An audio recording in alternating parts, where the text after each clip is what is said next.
धारावी इथल्या भाजपचे पदाधिकारी असलेल्या वसंत जोटा यांची आज पहाटे हत्या करण्यात आली। जोटा हे गेल्या 20 वर्षांपासून भाजपचं धारावीत काम करतायत। ग्रेन मर्चंट असोसिएशनचे ते पदाधिकारी होते। प्रियदर्शनी या इमारतीच्या पहिल्या मजल्यावरील कार्यालयात त्यांची हत्या करण्यात आली।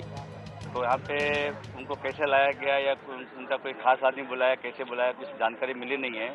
और जो पुलिस की प्रक्रिया चल रही है वो हमें लग रहा है काफी स्लो है और हमने उन्हें 24 घंटा समय दिया है। 24 घंटे का हम इंतजार कर रहे हैं। वसंत जोटा यांनी नुकत्याच पार पडलेल्या महापालिका निवडणुकीत महत्त्वाची भूमिका बजावली होती। धारावीतून कधी नव्हे ते युतीचे 3 उमेदवार निवडून आले आहेत। गेल्या 20 वर्षातील काँग्रेसचं वर्चस्व मोडून काढण्यात जोटा यांची भूमिका महत्त्वाची ठरली आहे। इथं जोटा यांचं कोणाशीही वैर नव्हतं, मात्र आता त्यांची अचानकपणे निवडणुका संपताच हत्या झाली आहे।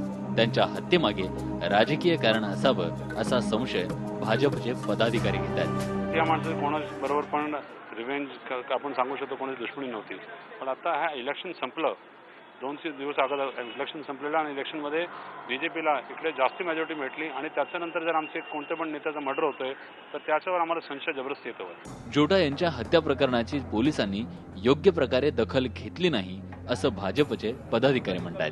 मात्र तपास योग्य दिशेने सुरू असल्याचा दावा पोलिसांनी केला। प्रथम दर्शनी मर्डर त्याच्यामध्ये आहे तो प्रकार त्याच्यामध्ये निष्पन्न होता। बॉडी पीएम करण्यासाठी पाठवलेली आहे। पोलीस अधिकचा तपास करत आहेत। भाजपच्या वरिष्ठ पदाधिकाऱ्याची हत्या झाल्यानं इथल्या कार्यकर्त्यांमध्ये खळबळ माजली असून त्यांच्यात दहशतीचं वातावरण आहे। जोटा यांच्या हत्या प्रकरणाचा तात्काळ छडा लावावा आणि मारेकऱ्यांना अटक करावी अशी मागणी कार्यकर्त्यांनी केली।